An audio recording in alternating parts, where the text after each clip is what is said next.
Welcome back to Quran 101. This is part 3, How the Quran Got to Us, episode 2. We left off in the last episode, we talked about the Khilafah of Sayyidina Abu Bakr radiallahu anhu.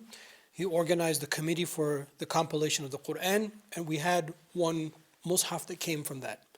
What I didn't say, let me begin with this, is that the way that mushaf was written, the way the verses were written, is that the Arabic script didn't have any dots on it, which is, now it's kind of crazy to think that, how could anyone read that? But at the time, they could read it like that. By the time you got to the Khilafah of Sayyidina Uthman, so Sayyidina Abu Bakr was the first Khalifa, then Sayyidina Umar radiallahu anhu, and then Sayyidina Uthman.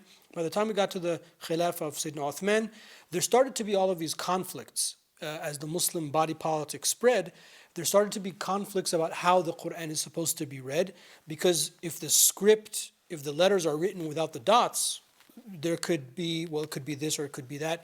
So that sort of increased. With that, Sayyidina Uthman inaugurated a second committee for the compilation of the Quran to standardize the script. They standardized the script. So any mushaf that you find today, if you open the front cover or the end of it, it says that it's written in the Uthmanic script. The Uthmanic script is considered the orthodox script. There's a theological belief behind it as well. It's not something that simply it was just people decided this was a good script, because the Uthmanic script carries within that script the capacity of the 7 canonical Quranic recitations.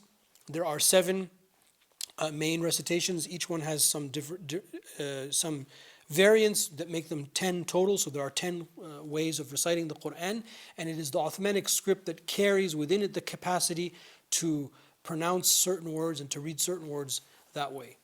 Now, Sayyidina Uthman radiallahu anhu, they produced about 7 or 8 of these Qur'ans.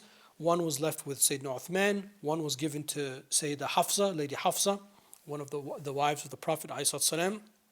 The other copies were distributed, Kufa, Basra, other places. And from those masahif, copies were made. Fortunately, the copies that were made of the original Uthmanic manuscript, the original Uthman's mushaf, we have. There was one in Egypt. I remember as a young boy, my parents took me to the Hussein Mosque, and I saw it was like this massive Quran. There are 2 in Istanbul, I believe. There is one in Tashqand, so on and so forth. And I want to show you that, alhamdulillah, they have been preserved today. So these are a high resolution facsimiles of the actual page of those manuscripts of the Quran. Below it is a clear print of what this page is, so that this is not the actual mushaf of Uthman, but copies made from the actual mushaf of Sayyidina Uthman radiallahu anhu. And many of them are being produced in this way and in this fashion. So with that committee, now we have a standard script, a standard way of writing and spelling words. That becomes the official script till today. Now, the journey of the Quran continues beyond that, because the early generations wanted to facilitate the recitation and the reading of the Quran. So we have the political figure, al-Hajjaj ibn Yusuf, who died in the year 95. He asked the ulama around him to help him divide the Quran into 7 parts, such that he could read a part each day and finish the recitation of the Quran once a week. So even though he has a not so pleasant history and a lot of bloodshed, he was a person that honored the Quran tremendously, and he actually read the Quran once a week. He died in the year 95 of the Hijrah. Then there was Imam Abu Bakr Ayyash, who died in the year 194, about 100 years after that.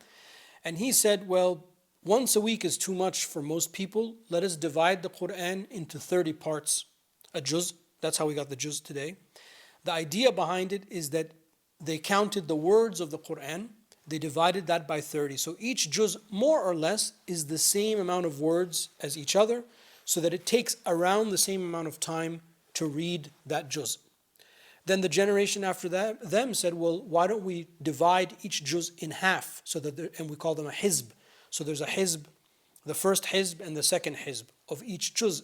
So you could read half of a juz in the morning, half of a juz in the afternoon, and so on and so forth. the hizb was divided into fourths. Some people divided into eighths, so on and so forth. So on and so forth. So if you find a Quran today and you open it, you will find these divisions.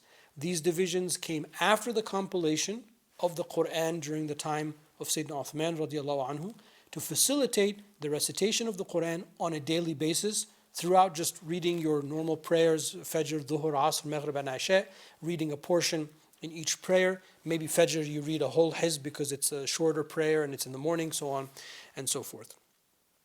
So, in addition to that, another thing that emerged, and we'll end on this note, is that there emerged the development of writing calligraphy, writing the Arabic script. And this is attributed to one of the great Abbasid men of letters, Ibn Mukhla, rahimahullah, who developed the rules for the writing of the Arabic script.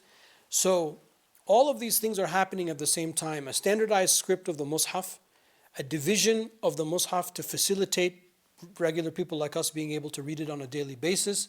In addition, because this is before the printing press we'll talk about in the next episode, there had to be a way that the Quran was written beautifully so that it could be legible, that it could be read easily, and then the art of Arabic calligraphy is also part of the story. I'm not an expert on Arabic calligraphy or art or Islamic art, so I don't want to delve too much into that because I feel I'd embarrass myself.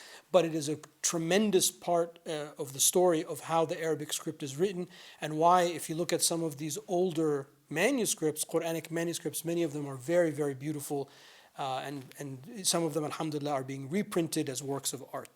So this is a little bit of how the Mus'haf got to us. In the next episode, we'll make one more leap in how we actually started printing the Mus'haf and how we actually have the physical Mus'haf in our hands today. So stay tuned for that.